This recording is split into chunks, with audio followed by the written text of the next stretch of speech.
Og tak fordi vi måtte ansøge om at komme med i jeres program. Vi vil lige præsentere os selv lidt. Jeg hedder Julie, det er min mor Jytte. Og hvis jeg skal beskrive Jytte, min mor, hendes temperament, hun er meget rolig. Vi tager tingene som det kommer, men hun kan også godt panikke, hvis bølgerne de går højt. Jeg tror, hun vil være rigtig god i en quiz, fordi hun elsker sine quizzer, og vi starter sammen fra morgenstunden af med lige at etablere, hvad det er, der er i fjernsyn om aftenen, om det er hvem der vil være millionær, eller pengene på bordet. Og så er dagen sådan ligesom, så ser vi frem til det hele dagen.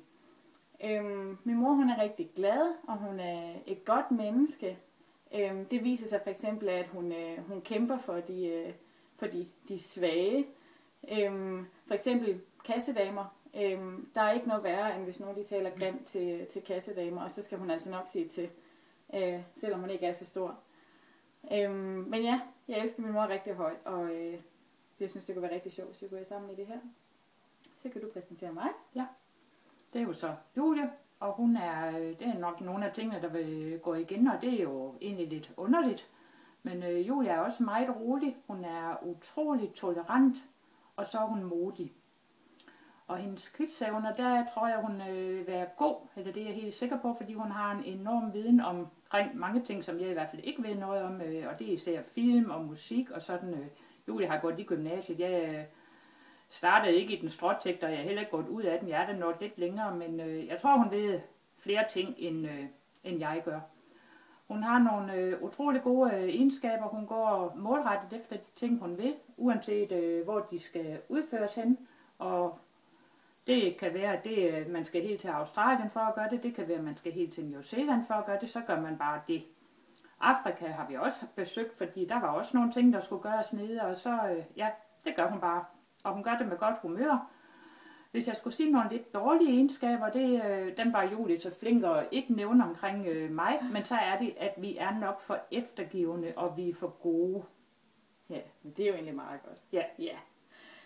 Vi vil rigtig gerne være med i programmet, fordi vi synes faktisk, vi har haft en lidt hård start på året. Mor, hun har mistet sit job, og jeg blev simpelthen smidt hovedet først ud af Australien, fordi at jeg lavede givet mit visum. Så, men vi tror begge to på, at tingene de sker af en grund, og så kan det være, at alt det her det er sket, fordi vi skal være med i det her program, og måske vinde nogle penge. Det vil ikke være helt dårligt. Det kan være, du vil fortælle, hvad pengene de skal bruges til. Jeg vil i hvert fald, hvis jeg vinder, så vil jeg gerne bruge mine penge til at købe få en bolig, hvor jeg måtte have en lille hund. Det har jeg ikke haft i mange år, men det betyder rigtig meget for mig. Jeg vil også gerne have en lille have. Så vil jeg gerne have en ny lille bil, fordi den sardinlås, jeg kører i, den holder nok ikke ret meget længere. Og så, ja, den sidste 500.000, den skal jeg jo så bruge til at tage ud og besøge mine børn. Der er Julie, hun skal tilbage til Australien, og så har jeg en søn og svigerdatter i New York. Så de kunne jo godt sådan lige få besøg af svigermor. Ja, så kan det være, at jeg kan nå at købe en ny cykel eller et eller andet for resten af pengene. Det lyder lidt som om, du har dem afsat. Nej, vi skal dele dem. Nå, det skal vi alligevel. Og vi skal ud og rejse sammen, tror jeg. Det skal vi. Vi vil være rigtig gode til programmet, fordi vi har en rigtig, rigtig god sans for humor, hvis vi selv skal sige det. Vi er dybt sarkastiske, og det er en sølvstrømhumor, vi har. Ja, og det er jo et underholdningsprogram. Det er det, og vi lover at være underholdende. Ja, men så tror jeg vist også, at vores tid det er ved at være udløbet. Vi glæder os til at høre fra jer, og vi håber selvfølgelig, at vi må komme, om ikke andet så lige og sige hej og sige, at vi vil være rigtig gode til programmet. Ja. For det er vi sikre på. Så I kan se, hvad I går glip af, hvis vi ikke kommer med.